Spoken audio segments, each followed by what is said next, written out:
Hello dear students, welcome to MP Pariksha. और जैसा कि आप सभी जानते हैं कि हम लोग यहाँ पर करते हैं वर्ग 3 की आने वाली परीक्षाओं की तैयारी, जिसमें हम पर्यावरण और हिंदी पर आधारित कुछ प्रश्न आप लोगों के लिए लेकर आते हैं, जो आपके आने वाली एग्ज़ाम की दृष्टि से आपके लिए बहुत महत्वपूर्ण होते हैं।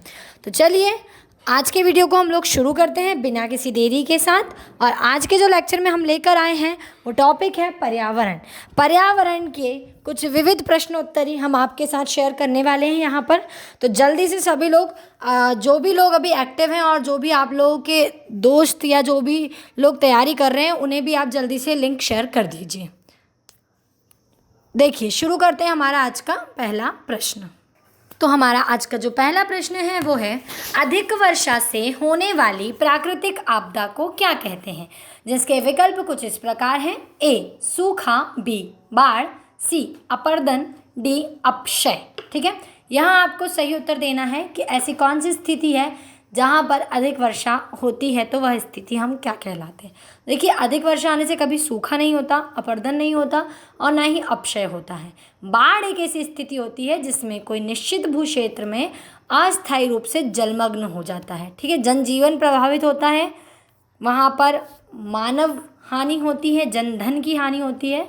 क्या होता है वहाँ पर? बाढ़ होती है जब जल क्या होता है, अधिक से अधिक जल बढ़ जाए, अधिक वर्षा हो जाए। अगला प्रश्न है, फूलों की घाटी भारत के कौन से राज्य में स्थित है? इसके विकल्प हैं। ए ओडिशा, बी कर्नाटक, सी उत्तराखंड और डी केरल। आपको यहाँ पर सही उत्तर बताना है। जल्दी से सभी लोग कमेंट बॉक्स में अपना उत्तर देंगे। तो देखिए उत्तराखंड में फूलों की घाटी है। ठीक है, भारत का एक राष्ट्रीय उद्यान है फूलों, जो उत्तराखंड राज्य के गढ़वाल क्षेत्र के हिमाचली क्षेत्र में चमोली जिले में स्थित है। ठीक है, फूलों की घाटी राष्ट्रीय उद्यान जो है उसे आमतौर पर सिर्फ फूलों की घाटी ही कहा जाता है। फूलों की घाटी राष्ट्रीय उद्यान आमतौर पर नहीं कहते। यहाँ पर सही उत्तर हो जाएगा इसका विकल्प सी उत्तराखंड। अगला प्रश्न देख लेते हैं, निम्न में से कृषि वानिकी किसकी प्रक्रिया है? आपको बताना है कि जो कृषि वानिकी प्रक्रिया है वो किसकी है। ए वनों की कटाई, बी वृक्षों की कटाई, सी वन संसाधनों का संग्रहण और डी अधिक वृक्षारोपण। तो देखिए यहाँ पर कृषि वानिकी क्या होता है, हम पहले वो समझ लेते हैं। तो कृषि वानिकी का अर्थ जो होता है वो ये होता है कि एक भूमि पर कृषि फसल एवं वृक्ष प्रजातियों को विधि पूर्वक रोपित कर दोनों की उपज को लेकर आय को बढ़ाना, ये कहलाता है कृषि वानिकी। ठीक है, अब वन संरक्षित, हमको पता है कि जो भी संरक्षित वन क्षेत्र हैं वो क्या है, सीमित है। तो उन्हें केवल उन्हीं के सहारे वनीकरण के निर्धारित लक्ष्य को नहीं प्राप्त कर सकते हम लोग।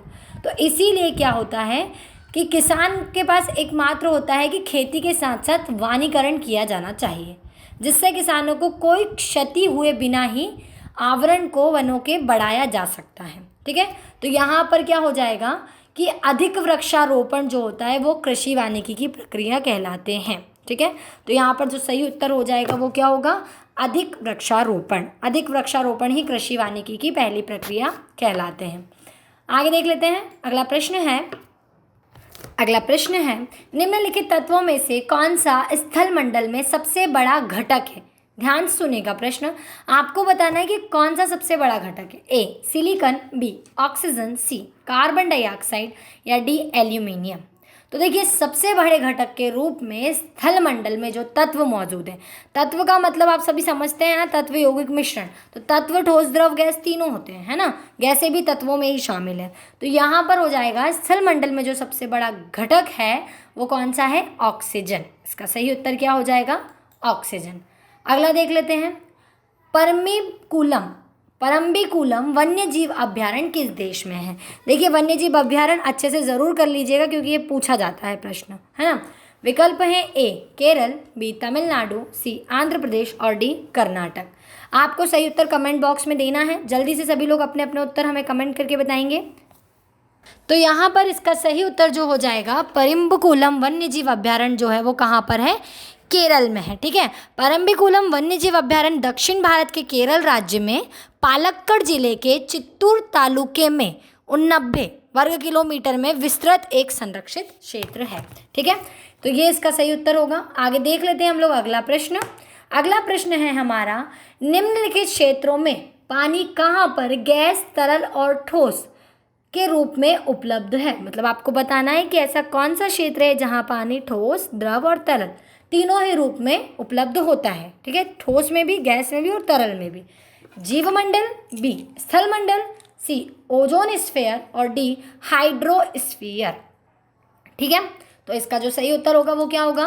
देखिए, पृथ्वी का हाइड्रोस्फीयर या जिसे हम कहते हैं पानी का खोल का शब्द प्रयोग हमारे यहाँ भूभागों में से एक को संदर्भित करने के लिए किया जाता है और यह सभी राज्यों का वो ठोस होता है जहाँ पर ठोस, तरल और गैस तीनों अवस्था में पानी निहित होता है। चलिए अगला देख लेते हैं। अगला प्रश्न है, भारत में वन्य जीव संरक्षण अधिनियम कब से लागू हुआ। ए वर्ष 1980, बी वर्ष 1972, सी वर्ष 1968 और डी वर्ष 1970। आपको बताना है कब ये लागू हुआ है। तो देखिए, सरकार ने वन्यजीव संरक्षण अधिनियम 1972 को देश में वन्य जीवों की सुरक्षा प्रदान करने के लिए, अवैध शिकार को रोकने के लिए और अवैध व्यापार को नियंत्रित करने के उद्देश्य से लागू किया था। ठीक है, तो 1972 इसका क्या हो जाएगा, यहाँ पर सही उत्तर होगा। बढ़ते हैं अगले प्रश्न की ओर।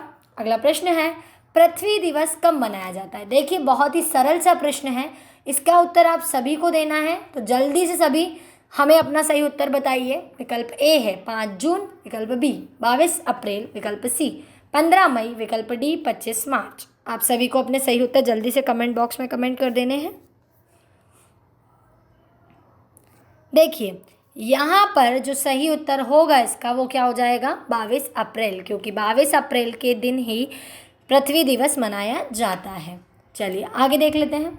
राष्ट्रीय पार्क व अभयारण्य को किस अधिनियम में परिभाषित किया गया है। ए पर्यावरण संरक्षण अधिनियम, बी वन्यजीव संरक्षण अधिनियम, सी वन संरक्षण अधिनियम और डी उपर्युक्त सभी।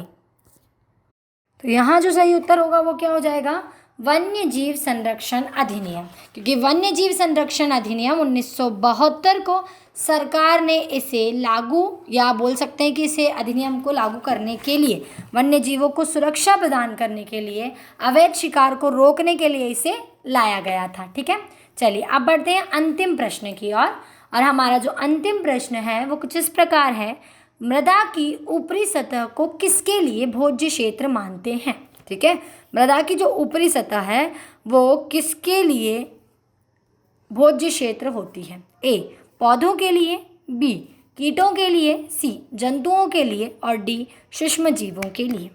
तो देखिए, ये थोड़ा सा टफ क्वेश्चन है, तो इसमें आएगा जंतु, क्योंकि जंतुओं के लिए जो सबसे ऊपरी सतह होती है मृदा की, वो जंतुओं के लिए भोज्य क्षेत्र होती है। तो इस तरह से ये हुए हमारे 10 प्रश्न। आने वाले पर्यावरण के लेक्चर्स में आप हमारे साथ कंटिन्यू बने रहिए। इसी तरह के और भी प्रश्न हम आप लोगों के लिए लेकर आने वाले हैं पर्यावरण और हिंदी के। तब तक के लिए अगर आपने अभी तक हमारे चैनल को सब्सक्राइब नहीं किया है तो चैनल को सब्सक्राइब कर लीजिए, बेल आइकन को प्रेस ज़रूर कर लीजिएगा ताकि आने वाले वीडियोस की अपडेट आपको मिलती रहे। और तब तक के लिए आप सभी लोग घरों में रहिए, सुरक्षित रहिए, पढ़ते रहिए। धन्यवाद क्लास। दोस्तों, ऐसी और वीडियोस के लिए सब्सक्राइब कीजिए परीक्षा चैनल को और बेल आइकन दबाना ना भूलें। और अगर आप तैयारी कर रहे हैं तो प्रैक्टिस के लिए अभी डाउनलोड करें MP परीक्षा ऐप।